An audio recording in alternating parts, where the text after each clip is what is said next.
أعوذ بالله من الشيطان الرجيم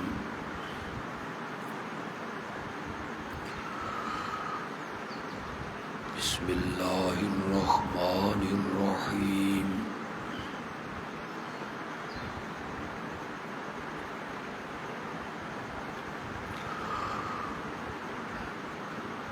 إن الله وملائكته يصلون على النبي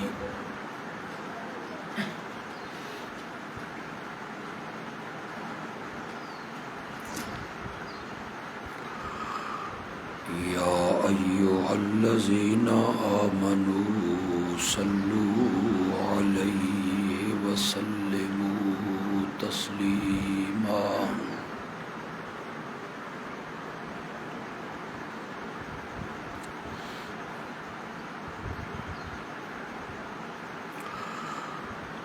اللهم صل على سيدنا ومولانا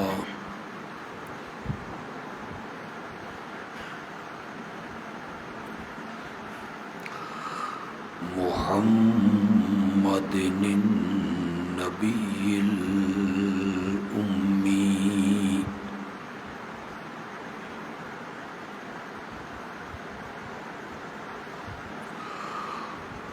وعلى آله وأصحابه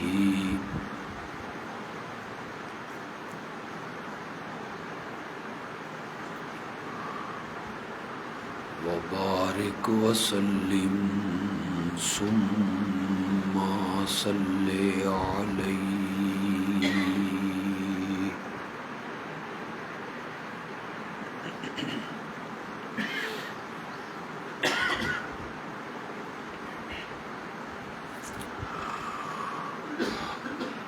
امام الانبیاء خاتم النبیین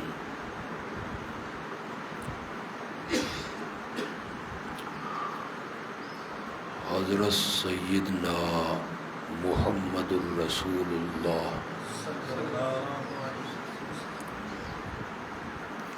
صلی اللہ علیہ وسلم نے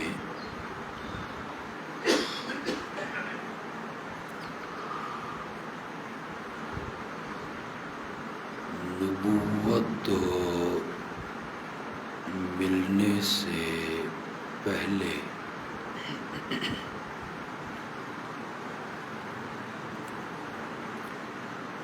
چالیس سال کا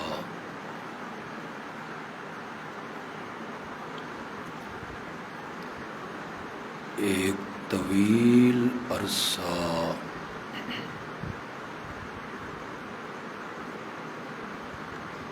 مکہ مکرمہ میں گزارا تھا۔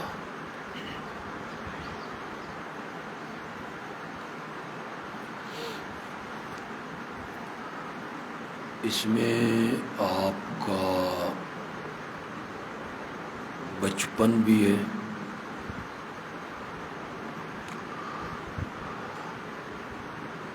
آپ کی جوانی بھی،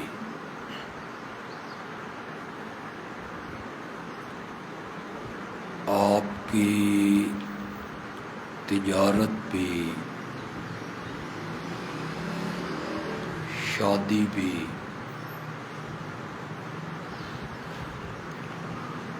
معاملات بھی،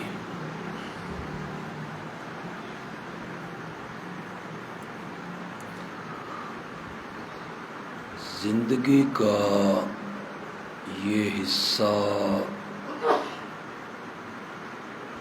جو آپ نے مکے میں گزارا،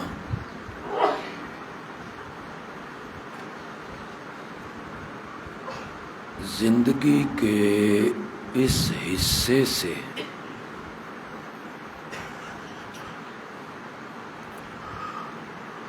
مکے کے کسی ایک آدمی نے بھی اختلاف نہیں کیا۔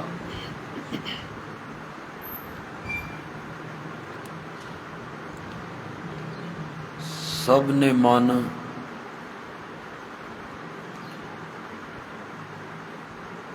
اپنے باپ دادا سے بڑھ کر آپ کا احترام کیا، اپنے بچوں سے بڑھ کر آپ سے پیار کیا،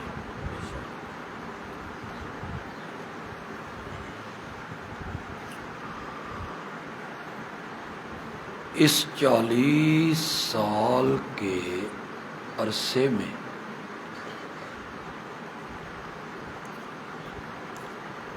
مکے کے لوگوں نے جہاں بھی آپ کو دیکھا نام لے کے نہیں بلایا، بلکہ ہر شخص نے یہ کہا یہ صادق جا رہا ہے، یہ امین جا رہا ہے۔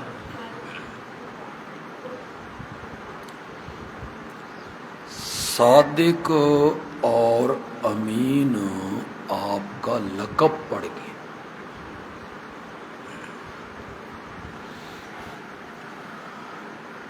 اپنے جھگڑوں میں اور اپنے اختلافات میں ان لوگوں نے آپ کو ثالث مانا اور جج مانا۔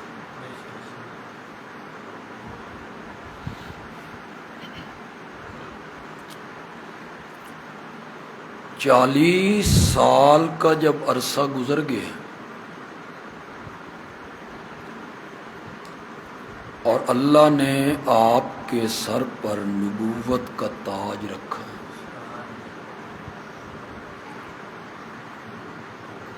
اور حکم دیا کہ آپ میرا پیغام لوگوں تک پہنچائیں،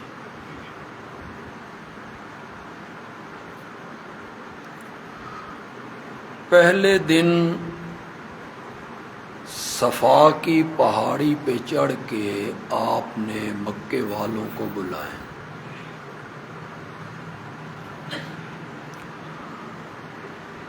سارے لوگ جمع ہو گئے، بچے بھی، جوان بھی، بوڑھے بھی۔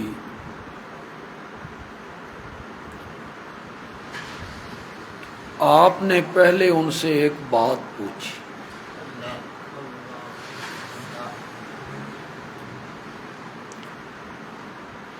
میں نے تمہارے اندر 40 سال کا ایک طویل عرصہ گزارا ہے،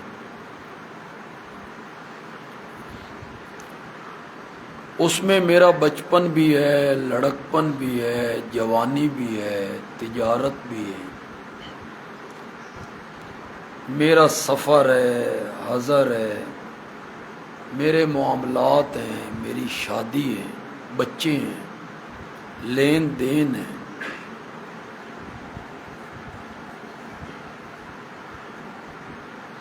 چالیس سال کے اس طویل عرصے میں نے تمہارے اندر گزارا ہے، تم میری زندگی کی سفید چادر پر کوئی داغ دکھا سکتے؟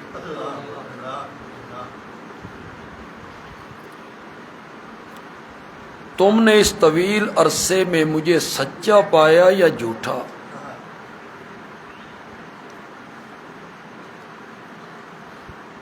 ساری قوم کے لوگ بیک زبان ہو کے کہتے ہیں جربنا لک مرارا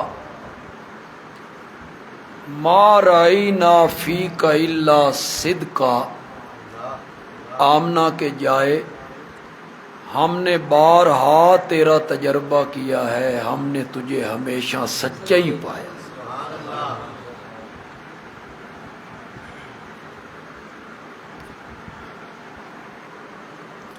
یہ بات جو اب میں کرنے لگا ہوں، میں بیان کرتا ہوں، روایات میں یہ بات آئی، تاریخ و سیرت کی کتابوں نے نقل کی، لیکن سوچتا ہوں کہ کبھی ایسا بھی ہو سکتا ہے؟ یہ کیسے ہو گیا؟ آپ ذرا سنیں، آپ کیا محسوس کرتے ہیں؟ آپ نے فرمایا مجھے سچا پایا کہ ہاں. آپ نے فرمایا میں پہاڑ کے اوپر کھڑا ہوں اور تم نیچے دامن میں ہو. پہاڑ کی پچھلی جانب جو کچھ مجھے نظر آ رہا ہے وہ تمہیں نظر نہیں آ رہا. اگر میں یہ کہوں کہ پیچھے ایک فوج آ رہی، ایک لشکر، اور تم پہ حملہ کرنا چاہتے، میری بات مانو گے؟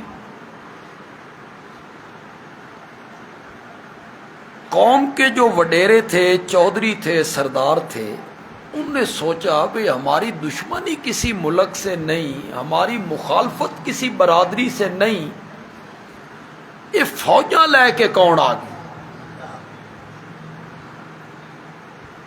کچھ لوگ اوپر چڑھ گئے، میرے نبی کے ساتھ جا کے کھڑے ہو، کہنے لگے کہاں ہے فوج؟ فرمایا تمہیں نظر نہیں آ رہے؟ انہوں نے کہا ہمیں ایک فوجی بھی نظر نہیں آ رہا، ایک لشکری بھی، ایک سپاہی بھی. فرمایا آنکھوں سے دیکھ چکے ہو؟ کوئی فوجی نہیں، کوئی سپاہی نہیں، کوئی لشکری نہیں. اب میں کہتا ہوں کہ لشکر آ رہا ہے، مانو گے؟ تو قوم کے لوگ بیک زبان ہو کے کہتے ہیں تیری 40 سالہ زندگی کی صداقت اور دیانت اور شرافت اور امانت اس بات کے کہنے پہ مجبور کرتی ہے ہماری آنکھیں دھوکہ کھا سکتی ہیں، محمد کی زبان جھوٹ نہیں بول سکتی. صلی اللہ، ایک دفعہ پھر کہیں صلی اللہ علیہ وسلم. ایسا بھی کبھی ہو سکتا ہے؟ حد ہو گئی ہے اعتماد کی. اتنا اعتماد، آپ کی سچائی پر اتنا اعتبار. فرمایا مجھے سچا پایا تم نے کہ ہاں ہم نے کبھی آپ کی زبان سے جھوٹ نہیں سنا. آپ نے فرمایا پھر سنو، انی رسول اللہ علیکم جمیعا،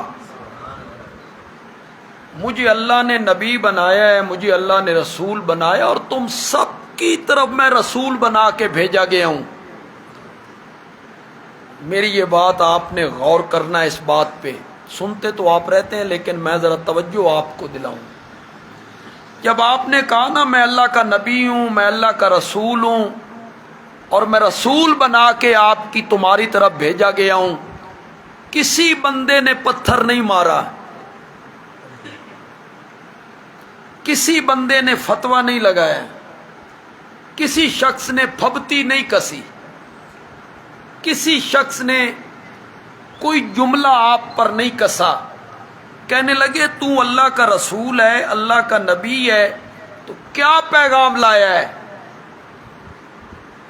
میرے نبی نے اپنا پیغام صرف 4 حرفوں میں سنایا، قولوا لا الہ الا اللہ تفلحوا.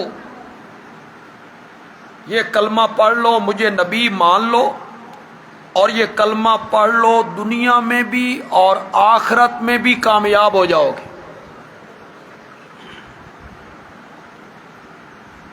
اس کا جواب کیا آیا؟ جب آپ نے کہا میں اللہ کا رسول ہوں، کوئی پتھر نہیں، کوئی فتویٰ نہیں، کوئی پھبتی نہیں، کوئی تمسخر اڑانا نہیں، اور جب آپ نے کہا قولوا لا الہ الا اللہ، اس کا جواب کیا ہے؟ سب سے پہلا پتھر کس نے مارا؟ سکا چچا، پھر پڑوسی میرے نبی کا، دیوار سانجیے ابو لہب، اس نے پہلا پتھر بھی مارا تے میرے نبی نو پلوتا کڈیا۔ یہ پلوتا تہاڈی بولی نہیں، یہ ساڈی میاں علی دی بولی۔ بد دعا دینا، یہ تے تساں بھی دیندے ہو، شالا مرے ککھ نہ راوی، ہلاک تھی میں، بربادوں میں، اس کو اردو میں کیا کہیں گے؟ بد دعا دینا۔ ہماری میاں والی کی بولی میں کہتے ہیں پلوتا کرنا۔ اس نے بد دعا دی، تبا لک سائر الیوم الہذا دعوتنا، تبا لک سائر الیوم الہذا جماعتنا۔ میرا تو تعلق نبی پاک سے ہے نا، میں تو اس کا ترجمہ کرتے ہوئے بھی ڈرتا ہوں، ہچکچا رہا ہوں، کیسے ترجمہ کروں اس گندے جملے کا جو آپ کے چچا کی زبان سے نکلا؟ تبا لک سائر الیوم، تیرا سارا دن برباد ہو جائے۔ اس لیے بلایا تھا، اس لیے اکٹھا کیا ہے، اس لیے جمع کیا ہے، اس لیے دعوت دی ہے۔ اس نے میرے نبی کو پتھر بھی مارا، میرے نبی کو بد دعا دی، پھر ایک آواز آئی انت کذاب۔ چند منٹ پہلے کیا کہہ رہے تھے؟ ہماری آنکھیں دھوکہ کھا سکتی ہیں، تیری زبان جھوٹ ہو نہیں بول سکتی۔ اور آج اور ایک منٹ کے بعد وہی لوگ، وہی میرا نبی کہنے لگے انت کذاب۔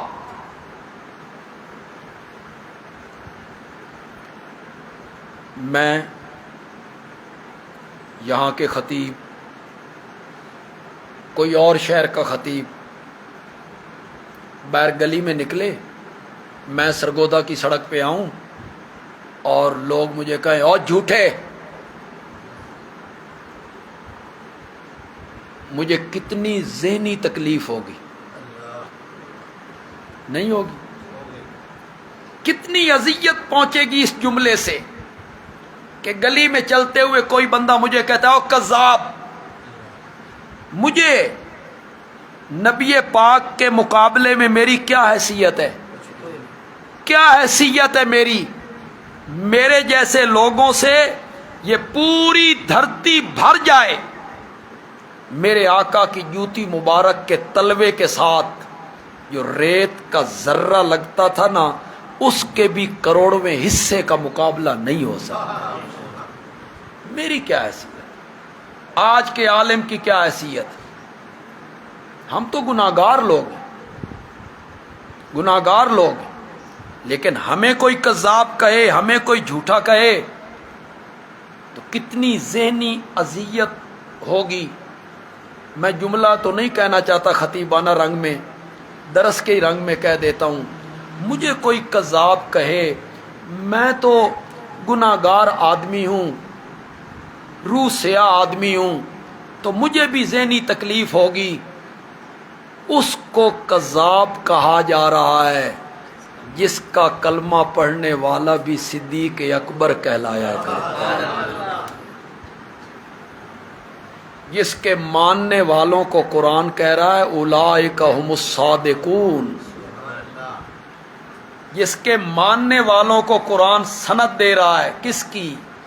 اولئک ھم الصادقون، وہ سارے سچے لوگ ہیں۔ اس شخصیت کو کہا جا رہا ہے انت کذاب۔ ایک آواز آئی، انہوں نے کہا انت مجنون۔ مجھے کوئی سڑک چلتے ہوئے کہے او پاگل، کتنی تکلیف ہوگی۔ میرے آقا کو کہا جا رہا ہے انت مجنون۔ ایک بندہ ایک اٹھا، اس نے کہا شاعر ہے، شعر و شاعری کرتا رہتا ہے۔ ایک اٹھا، اس نے کہا جادوگر ہے، یہ سب جادو ہے۔ مقصد کیا تھا؟ میرے نبی کی تبلیغ کی اہمیت کو گھٹانا، لوگوں کو کہنا شعر و شاعری ہے، کوئی ایسی چیز نہیں ہے، مجنون ہے، جھوٹ بولتا ہے، اساطیر الاولین ہے، اللہ پہ افتراء کرتا ہے، جو جس کے منہ میں آیا وہ بولتا چلا گیا۔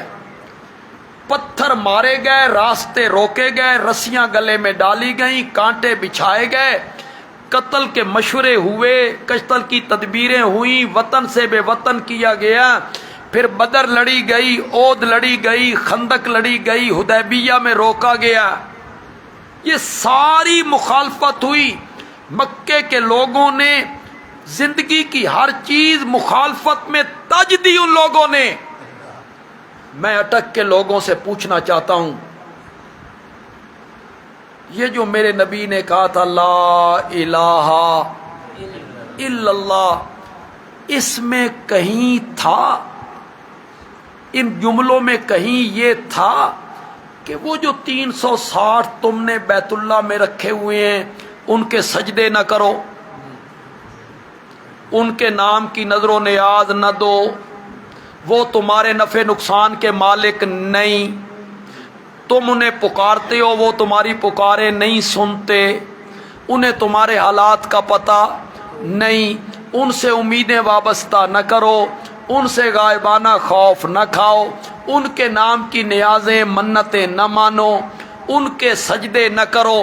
اس لا الہ الا اللہ میں یہ تھا؟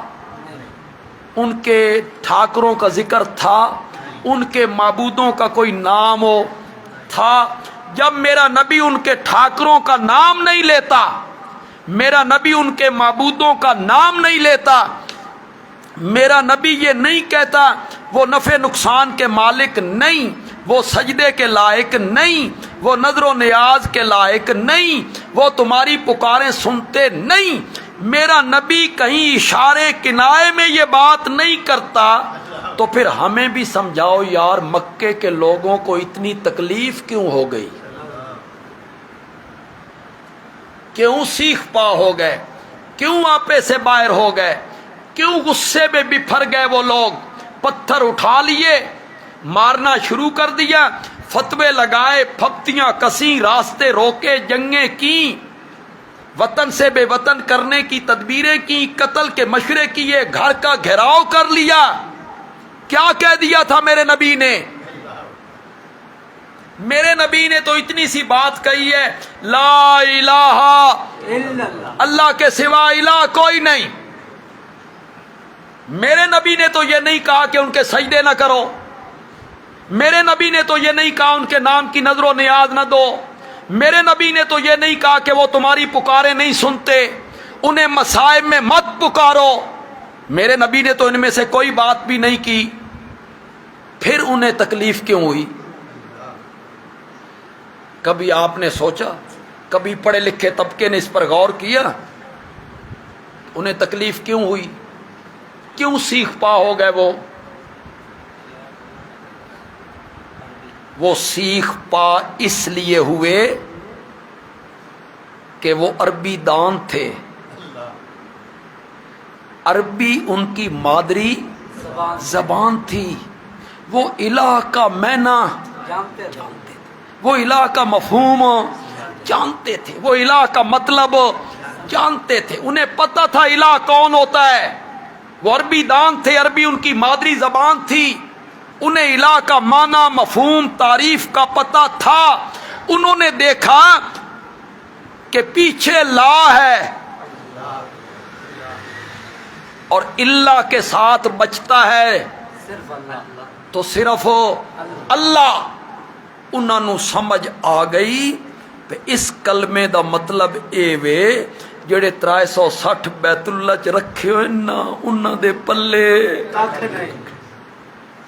سمجھ آ، وہ الہ کا معنی جانتے تھے، الہ کون ہوتا ہے، الہ کسے کہتے ہیں، وہ سمجھتے تھے، انہیں سمجھ آ گئی کہ اس کلمے کا مطلب یہ ہے جو ہم نے بت بنائے نبیوں ولیوں کے نام پہ بنائے ہیں، ان کے ہم سجدے کرتے ہیں، پکارے کرتی ہیں، نظریں دیتی ہیں، نیازیں دیتی ہیں، یہ سب غلط ہے، اور اس کلمے نے وہ سب کو غلط قرار دیا ہے، وہ سمجھ گئے ہم چونکہ اردو جانتے ہیں، ہم چونکہ پنجابی زبان ہے ہماری مادری، کسی کی پشتو زبان ہے مادری، کسی کی پنجابی، کسی کی اردو، ہم لا الہ الا اللہ بھی پڑھتے رہتے ہیں، قبروں پہ سجدے بھی کرتے ہیں۔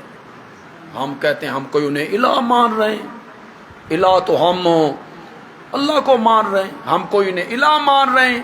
یہ لا الہ الا اللہ بھی پڑھ رہا ہے، غیر اللہ کے نام کی نظر و نیاز بھی دے رہا ہے، یہ لا الہ الا اللہ بھی پڑھ رہا ہے، مصائب میں اللہ کے سوا اوروں کو اس نظریے سے پکار رہا ہے کہ وہ میری پکاریں سنتے ہیں، میری جھولی بھر دیتی ہیں، میری جھولی بھرتی ہیں، میری جھولی ہری کر دیتی ہیں، چھپر پھاڑ کے دیتے ہیں، کھوٹی قسمتیں کھری کر دیتی ہیں۔ وہ لا الہ الا اللہ بھی پڑھتا رہتا ہے اور یہ سارے عقائد غیر اللہ کے لیے رکھتا ہے۔ کیوں؟ وہ الہ کا معنی نہیں، وہ الہ کا مفہوم نہیں جانتا۔ بس اگر آپ آج سمجھیں تو جس چیز کو میں 3 دنوں میں بیان کرتا ہوں اس کو میں 10 منٹ میں بیان کرنا چاہتا ہوں، مسئلہ ہی کوئی نہیں۔ تھوڑا سا آپ انابت کریں، انابت رکھیں، دل والا برتن سیدھا رکھیں تو آپ کو الہ کا معنی آ جائے۔ الہ کسے کہتے ہیں؟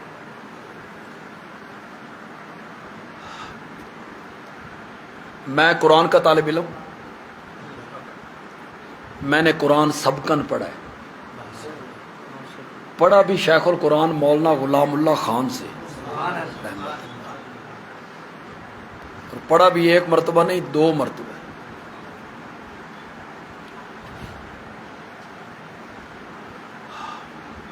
آپ کے ضلع سے ہی تعلق رکھتے ہیں، میرے حدیث کے استاد ہیں، شمس المحدثین ہیں، حضرت مولانا قاضی شمس الدین،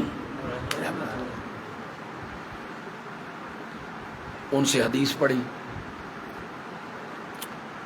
قرآن میرے سامنے، آپ کہیں گے تو اس پر میں 20 آیتیں پیش کر دوں۔ اب تو میں نہیں دکھا سکتا آپ کو وہ آیتیں، ہاں یہاں کے علماء سے آپ رابطہ کر لیں جو ہماری جماعت کے علماء ہیں، وہ آپ کو وہ ساری آیتیں کھول کھول کے بتاتے چلے جائیں گے، یہ پڑھو، یہ آیت، یہ آیت، یہ سورت، یہ سورت۔ کچھ کے حوالے میں دے دوں گا، آپ گھروں میں جا کے پڑھ لیں، جس عالم کا ترجمہ آپ کے پاس ہے آپ جا کے پڑھ لیں، آپ کو فوراً الہ کا معنی سمجھ آ جائے گا۔ 2 صفتیں صرف الہ میں پائی جاتی ہیں، بولو ذرا، پکا لو، تقریر نہ سنو، سبق پکاؤ۔ 2 صفتیں صرف الہ میں کس میں پائی جاتی ہیں؟ صرف الہ کی 2 صفتیں ہیں، جس میں پائی جائیں وہ الہ ہے۔ پہلی صفت یہ کہ وہ عالم الغیب ہے، اسے تسلط غیبی حاصل ہے۔ کیا مطلب؟ میں اسے نہیں دیکھ رہا وہ مجھے دیکھ اور وہ مجھے رہا۔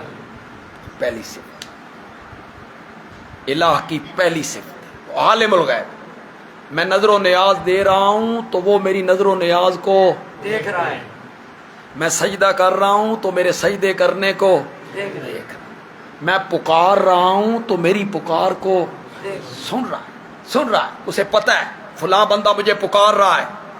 پہلی صفت وہ عالم الغیب ہے، اسے تسلط غیبی حاصل ہے، اور دوسری صفت وہ مختار کل ہے، میرا نفع نقصان اس کے عطیہ نفع پہنچانا چاہے اسے روکنے والا کوئی، نقصان دینا چاہے اس کے آگے ہاتھ رکھنے والا کوئی نہیں۔ میرا نفع نقصان اختیار قدرت وہ ساری اسے حاصل ہے۔ کتنی صفتیں ہو گئی؟ پہلی صفت کیا ہے؟ وہ عالم الغیب ہے، میرے حالات سے واقف ہے۔ دوسری صفت کیا ہے؟ مختار کل ہے، متصرف ہے، قادر ہے، مالک ہے، خزانے اس کے پاس ہیں، جو چیز میں اس سے مانگ رہا ہوں وہ دینے پر قادر ہے۔ یہ دو صفتیں جس میں مان لی جائیں گی اس کو کیا مان لیا؟ الہ مان لیا، الہ مان لیا۔ یہ دو صفتیں جس میں مان لی جائیں گی اس کو کیا مان لیا؟ الہ مان۔ ادھر جگانے نہیں۔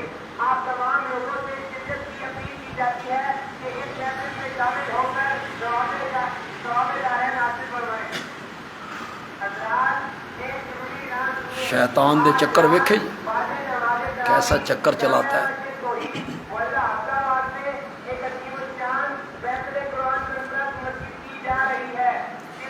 وقت کی ہے یار،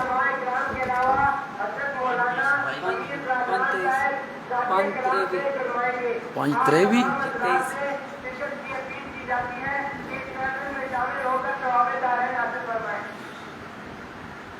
چلو مسئلہ الہ تے بعد سنو، اعلان تے سنے نے کہ نہیں سنے؟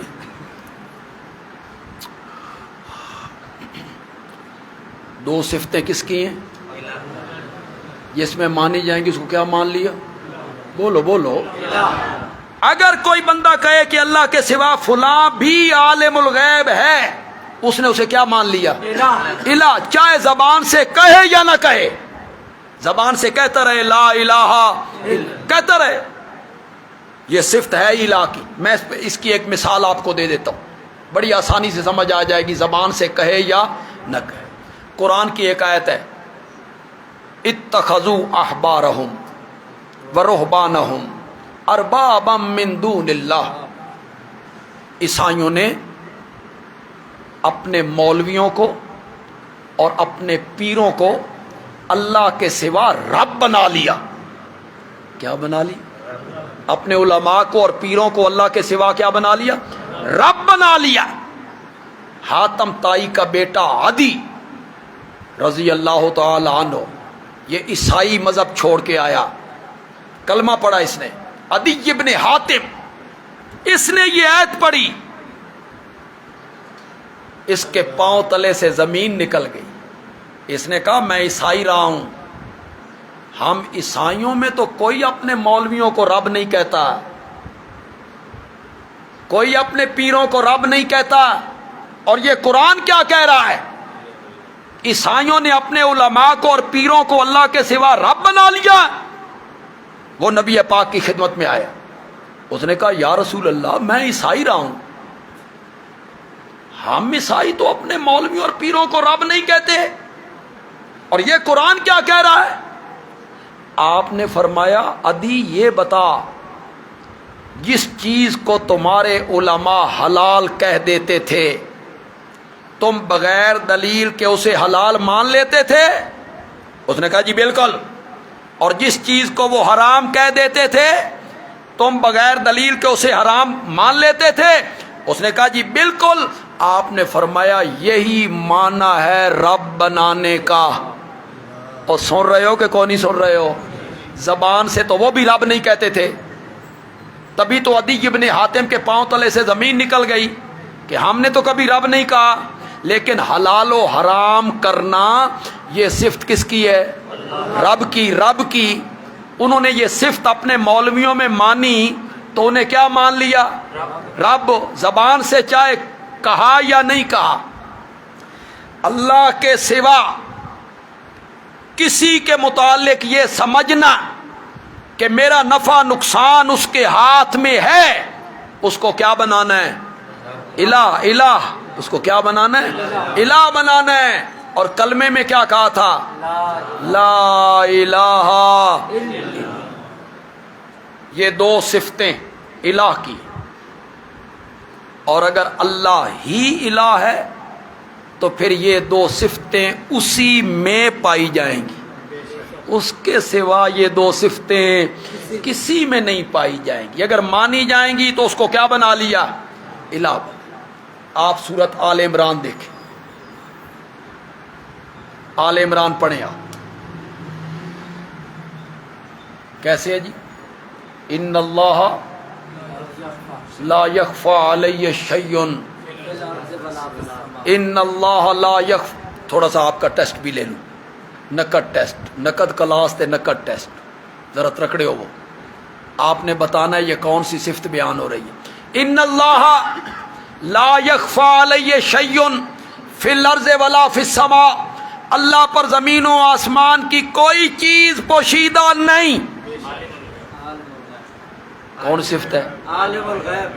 اللہ نے اپنی صفت ذکر کی، زمین و آسمان کی کوئی چیز مجھ سے مخفی نہیں۔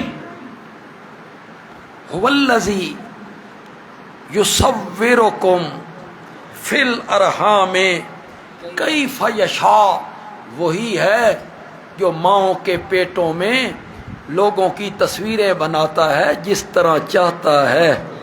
یہ کون صفت آ گئی؟ شاباش شاباش، یہ کون صفت آ گئی؟ مختار۔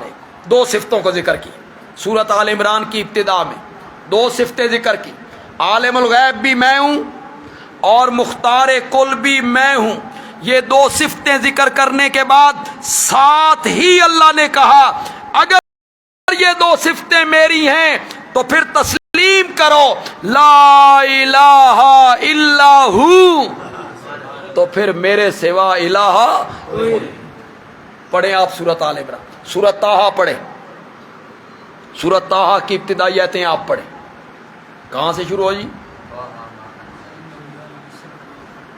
لہو ما فی السماوات، اتنے بہت سارے بندے بھول جانے تو بھولنا نہیں، لہو ما فی السماوات وما فی الارض وما بینہما وما تحت الثری، اسی کا ہے، اسی کا ہے۔ اس سے تھوڑا جا غور تے کرو یار، اسی کا ہے جو کچھ آسمانوں میں ہے، اسی کا ہے جو کچھ زمینوں میں ہے، وما بینہما، اسی کا ہے جو کچھ زمین و آسمان کے درمیان ہے، اور اسی کا ہے جو کچھ گیلی مٹی کے نیچے ہے، اسی کا ہے۔ ہمارے حنفیوں کے مفسر ہیں علامہ آلوسی، جنہوں نے تفسیر المعانی لکھی، وہ کیا لکھتے ہیں لہو پر؟ اسی کا ہے خلقن، اسی کا ہے ملکن، اسی کا ہے تصرفن، اسی کا ہے اختیارن، اسی کا ہے تدبیرن، اسی کا ہے احیاءن، اسی کا ہے اماتتن۔ پیدا کرنے کے لحاظ سے اسی کا ہے، ملک کے لحاظ سے اسی کا ہے، اختیار کے لحاظ سے اسی کا ہے، تصرف کے لحاظ سے اسی کا ہے، تدبیر کے لحاظ سے اسی کا ہے، زندہ کرنے کے لحاظ سے اسی کا ہے، اور مارنے کے لحاظ سے اسی کا ہے۔ جو کچھ آسمان میں ہے، جو کچھ زمین میں ہے، سب کچھ اسی کا ہے، اسی کا ہے۔ کون صفت آ گئی؟ مختار کو، سب کچھ میرا ہے، میں مالک ہوں، میں مختار ہوں، یہ پہلی صفت آ گئی۔ وَإِن تَجْهَرْ بِالْقَوْلِ وَإِن تَجْهَرْ بِالْقَوْلِ فَإِنَّهُ يَعْلَمُ السِّرَّ وَأَخْفَى، اگر تو زور سے بات کرے، تو زور سے پکارے تو کیا فائدہ ہے؟ کوئی فائدہ نہیں، زور سے بلانے کا کوئی فائدہ نہیں۔ فَإِنَّهُ يَعْلَمُ السِّرَّ، وہ اللہ تو جانتا ہے دلوں کے راز کو بھی، وَأَخْفَى، راز سے بھی زیادہ چھپی ہوئی چیز اسے بھی جانتا ہے۔ یہ کون صفت آ گئی؟ عالم الغیب، عالم الغیب۔ اللہ آپ کو قرآن کے قریب لائے، اللہ آپ کو قرآن سمجھ کے پڑھنے کی توفیق۔ یہ بڑی مزیدار کتاب ہے، بڑی زبردست کتاب ہے۔ فَإِنَّهُ يَعْلَمُ السِّرَّ، وہ جانتا ہے راز کو بھی، وَأَخْفَى، راز سے بھی زیادہ چھپی ہوئی چیز۔ راز کیا ہوتا ہے؟ میرے دل میں ہے، میرے دل میں آ گئے، ابھی میرے گھر والوں کو پتہ نہیں، میرے بھائیوں کو پتہ نہیں، میرے دوستوں کو پتہ نہیں، میرے جماعتیوں کو پتہ نہیں، کسی کو بھی پتہ نہیں، صرف مجھے پتہ ہے۔ اس کو راز کہتے ہیں۔ مولا یہ بڑی مخفی چیز ہے، مولا یہ بڑی پوشیدہ چیز ہے، کسی کو بھی پتہ نہیں ہے، مجھے پتہ ہے، میرے دل میں آ گیا۔ یہ اس سے بھی زیادہ پوشیدہ چیز کیا ہوتی ہے؟ اس سے بھی زیادہ مخفی۔ مفسرین نے لکھا اس کا مطلب یہ ہے وہ راز جو تیرے دل میں آ گیا میں اسے بھی جانتا ہوں، اور جو راز ابھی تیرے دل میں نہیں آیا 10 سال کے بعد آئے گا، میں اب اس کو جانتا ہوں۔ فَإِنَّهُ يَعْلَمُ السِّرَّ وَأَخْفَى۔ کتنی صفتوں کا ذکر کی؟ 2۔ مختار کل بھی میں ہوں، نفع نقصان کا مالک میں ہوں، اور عالم الغیب بھی میں ہوں۔ ان 2 صفتوں کو ذکر کرنے کے بعد اللہ ساتھ ہی کہتے ہیں جب یہ دونوں صفتیں میری ہیں تو پھر میری بات کو تسلیم کرو، لا الہ الا، پھر میرے سوا الہ بننے کے لائق کوئی۔ آپ آیت الکرسی پڑھ لیں، پڑھیں آیت الکرسی، اللہ لا الہ الا، یہ اسی کو بیان کرنا تھا۔ کیا کہا؟ لہو ما فی السماوات و ما فی الارض، اسی کا ہے جو کچھ آسمانوں میں، اسی کا ہے جو کچھ زمین میں۔ یعلم ما بین ایدیہم و ما خلفہم، جو کچھ ہو چکا، جو کچھ آئندہ ہوگا، سب کو اللہ جانتا ہے۔ اپنی الوہیت کا ذکر کیا، پھر انہی 2 صفتوں کو ذکر کیا۔ پڑھتے چلے جائیے، سورۃ قصص پڑھیے، پڑھتے چلی جائیے، سورۃ انعام کی ابتدائی آیتیں پڑھیے، پڑھتے چلے جائیے۔ میں 20 مقام قرآن کے دکھا سکتا ہوں، ثابت کر سکتا ہوں اللہ نے ان 2 صفتوں کو ذکر کیا اور اس کے ساتھ اپنی الوہیت کو بیان۔ آپ کو کوئی بات سمجھ بھی آئی کہ کوئی نہیں؟ آج آپ کو الہ کا معنی سمجھ آیا کہ نہیں آیا؟ الہ کیا ہوتا ہے؟ کلمے میں ہم جو کہتے ہیں لا الہ الا، وہ ہمارے دوست کہتے ہیں ہم کو اللہ کے سوا کسی کو الہ کہتے ہیں، ہم تو الہ اللہ کو مانتے ہیں۔ تو یہ 2 صفتیں کسی اور میں ماننا، ان کو کیا ماننا ہے؟ زور سے بولو، زور سے، ان کو کیا ماننا ہے؟ چاہے زبان سے کہے یا نہ کہے، یہ کہ 2 صفتیں ہیں الہ کی۔ الہ کے علاوہ کسی میں یہ 2 صفتیں نہیں پائی جاتی۔ عالم الغیب ہونا اور مختار کل ہونا، یہ دونوں صفتیں پائی جاتی ہیں تو صرف کس میں پائی جاتی ہیں؟ الحمدللہ رب العالمین، والصلاة والسلام علی سید الانبیاء والمرسلین وعلی آلہ وصحبہ۔ ربنا آتنا فی الدنیا حسنہ وفی الآخرۃ حسنہ وقنا عذاب النار۔ اللہم یا ارحم الراحمین ارحم علینا، ارحم علینا۔ وصلی اللہ تعالی علی خیر خلق محمد وعلی آلہ واصحابہ اجمعین، آمین برحمتک یا ارحم